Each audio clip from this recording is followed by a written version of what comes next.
ঝিনাইদহের এমপি আনোয়ারুল আজিম আনার হত্যাকাণ্ডে অভিযুক্ত আমানুল্লাহ আমান ওরফে শিমুল ভুইয়ার সহযোগী সাইফুল আলমকে যশোর থেকে গ্রেপ্তার করেছে গোয়েন্দা পুলিশ। মঙ্গলবার মধ্যরাতে যশোর শহরের রায়পাড়া বাবলাতলা এলাকার একটি মাছের হ্যাচারি থেকে তাকে গ্রেপ্তার করা হয়। মৎস্য শ্রমিক পরিচয়ে সাইফুল গত 5 দিন ধরে সেখানে আত্মগোপনে ছিল। এদিকে ভিসা হাতে পেলে আজ অথবা কাল কলকাতায় যাবেন এমপি আনারের মেয়ে মুমতানিন ফেরদৌস ডরিন। বুধবার ঝিনাইদহের কালীগঞ্জে নিজ বাসায় একথা জানান ডরিন।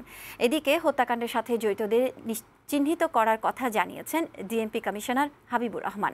নিজ কার্যালয়ে সাংবাদিকদের তিনি জানান, মূল পরিকল্পনাকারী শাহিনকে ফেরাতে সব রকম চেষ্টা করবে পুলিশ। মাননীয় সংসদ সদস্যকে কি কারণে হত্যা করা হয়েছে, অর্থাৎ হত্যার মোটিভ কি, এটি এখনো পর্যন্ত বাংলাদেশি পুলিশ কিংবা ইন্ডিয়ান পুলিশ কেউই উদ্ধার করতে পারেনি। এর মূল কারণ এটির যিনি ষড়যন্ত্রকারী, এটির যিনি পরিকল্পনাকারী, তিনি এখন দেশের বাইরে রয়েছেন। তাকে গ্রেপ্তার করা যায়নি বিধায় এটি এখনো কিছুই উদ্ধার করা যায়নি। তাকে গ্রেপ্তার করলেই কেবল এই হত্যার মোটিভ জানা সম্ভব হবে।